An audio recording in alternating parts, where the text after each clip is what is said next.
Good morning, everybody. Happy New Year. Happy 2023. I bet you we're all pretty happy to see 2022 in the rearview mirror.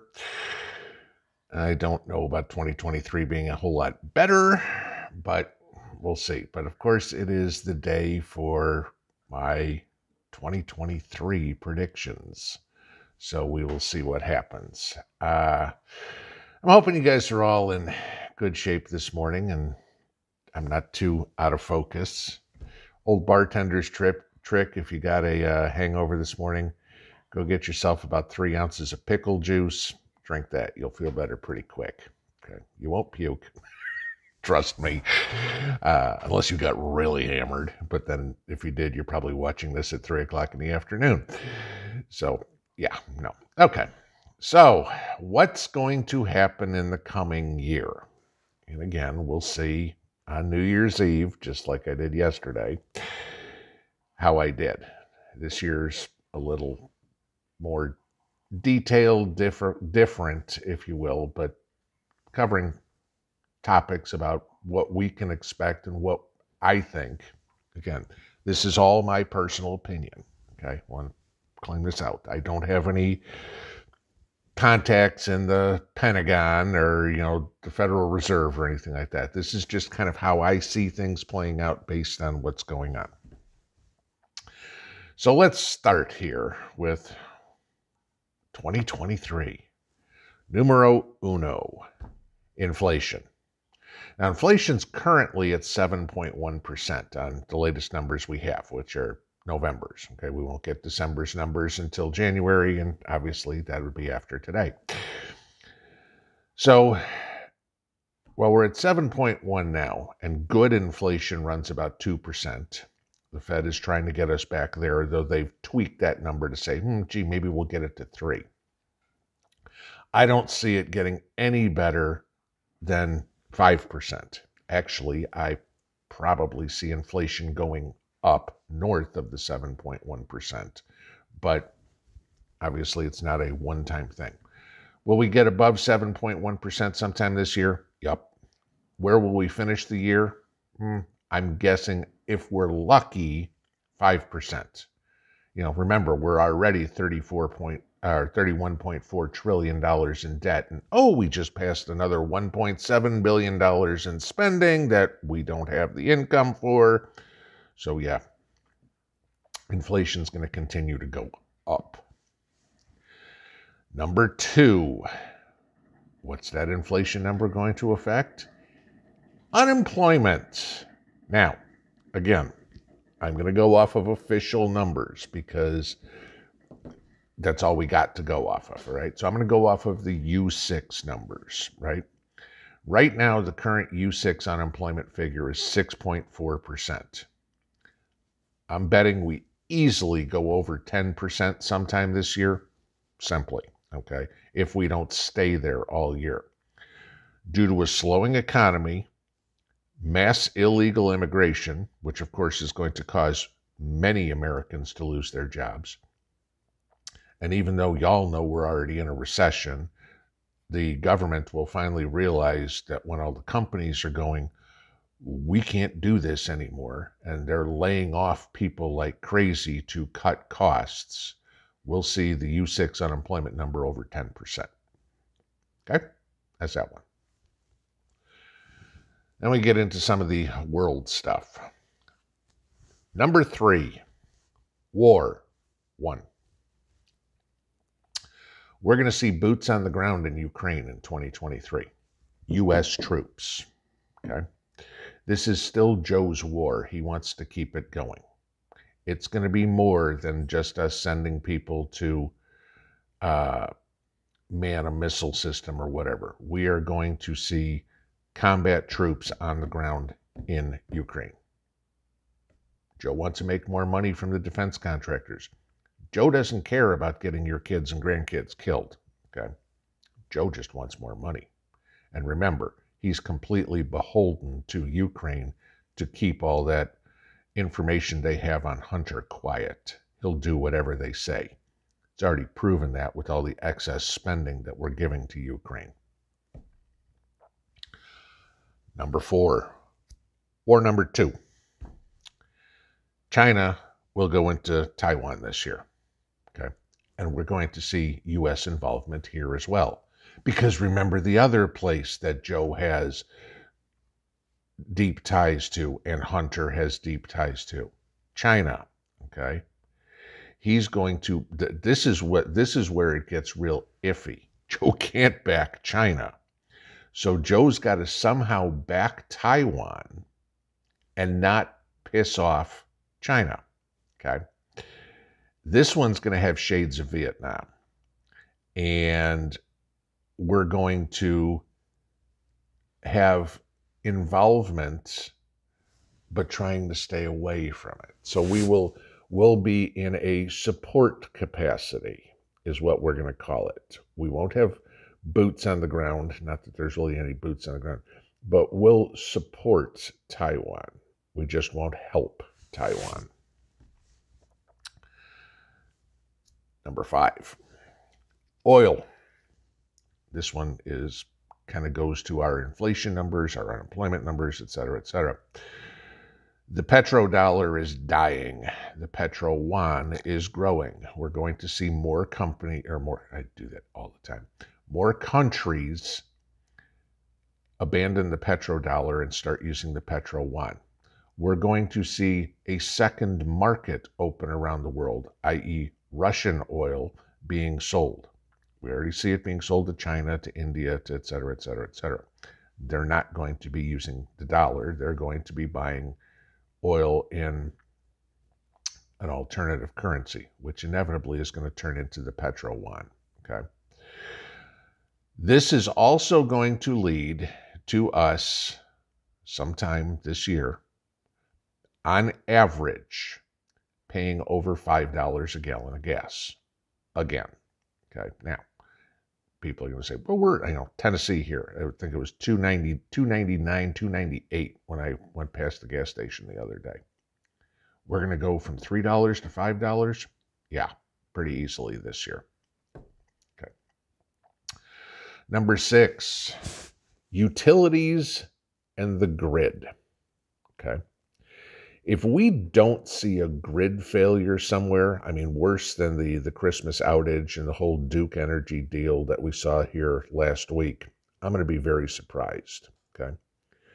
The utility companies and the politicians are all going to come out and say, we need to do something immediately to harden our grid, to improve our grid, et cetera, et cetera. So they're going to tack on extra fees and extra taxes somewhere for grid improvement. We'll see all the money going onto our bills and out of our pockets. We will not see any improvement whatsoever to the grid. The money will be collected. It just won't be spent on what it's been collected for. All good news, right? Number 7, housing and land. Okay, now this kind of goes back. I doubt a whole lot of people are even considering buying housing or land, but people always have to move. Okay, we are a mobile people. All right. Mortgage rates are going to stay up around the 7% range all throughout the year. They're not dropping. Okay, this is going to be where we are, 6, 7, somewhere thereabouts. Home prices will drop a little bit. Okay, not significantly. I don't think we're going to see a housing crash. Okay, again, supply and demand, and with all these illegals coming across the border, we got to house them somewhere, so that keeps demand up. Okay. The problem is there's going to be nothing affordable for people to buy in big cities, blue states, etc. California, New York, Illinois, forget it. Boston, you're not going to find affordable homes. So this is the part of the prediction that I'm saying. You will see an even greater outflow of people from the expensive states to the more budget-friendly states. You'll see a big migration from blue to red, basically. The other part you're going to see in this is young people, your millennials, are going to raise hell because apartments aren't going to be affordable. Housing isn't going to be affordable. They have nowhere to go. And when the people start moving from New York, Illinois, Massachusetts, California, whatever, to the blue state or to the red states, the companies are going to move as well. And so all the kids are going to go, I can't afford to buy anything here. I can't afford to rent anything here. And there's no job for me to go to here. And they're all going to start moving to red states. Then you get the issue. Are they smart enough to remember that it was who they voted for and the policies that were implemented by those people that caused the problem in the first place? Number 8, food prices. In line with inflation, expect more accelerated food inflation. As usual, the government numbers on inflation will be skewed, but I'm betting on at least another 25% increase in food. Okay, I think y'all can agree with me that we probably saw somewhere between 40 and 50% on average food inflation in 2022. Add another 25% on that in 2023. Okay. You're going to have droughts, freezes, labor shortages, big time, are all going to contribute to that. And I'm betting to even add, where this kind of all works together, expect to see at least one major grocery store chain either go out of business or get bought out because they can't find the help.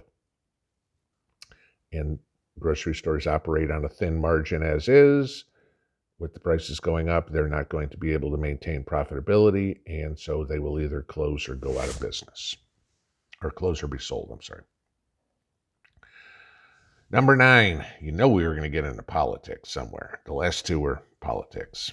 Number 9, this one's probably not a big stretch. Joe Biden is going to be impeached by the House. The Senate will do nothing. Kind of figure that. The media won't make a big deal of it, but this will be happening. So unless Joe dies in office, Joe will still be president on New Year's Eve 2023, so he can continue his destruction of our way of life. But that brings us in to politics too, and number 10. Sometime in 2023, Ron DeSantis is going to announce a bid for president. Polls are going to continually show him beating Trump for the nomination. Trump's going to be pissed. Trump will start an official third party, which of course will completely split the Republican Party. There's a lot of people out there that won't vote for a Republican, but they'll vote for Trump. Okay, you're not going to see a whole lot of Democrats going, I'm not going to vote for a Democrat, I'm going to vote for Trump instead. So that's going to split the Republican Party, which is going to get the Democrats wringing their hands. Joe Biden will not run in 2024. He may say he's going to, but Joe won't make it out of the primaries. Okay, simple as that, even though he's an incumbent president. The Democrats, you're going to see in 2023, Gavin Newsom, Bernie Sanders, and Gretchen Whitmer at least announce a bid for president. I don't think Kamala Harris will. I think she realizes she's in over her head as VP. I think she's going to ride off in the sunset with Joe. You'll probably see a few more. I know there's talks of Pete Buttigieg. That ain't happening. Okay. AOC, that's a joke. Okay. But some of the bigger players you're going to see throw their hat in the ring. The scary part is what goes into 2024. Because whoever takes the GOP nomination, and if Trump runs as a third party, and let's hypothetically say Gavin Newsom's in there, you split the Republican Party. You want to watch, you think Biden's bad? Let Gavin Newsom wind up running this country starting in 2025. There you go, guys. This is going to be interesting on on December 31st this year. If how my record is on this one, because there's a lot of them here that are,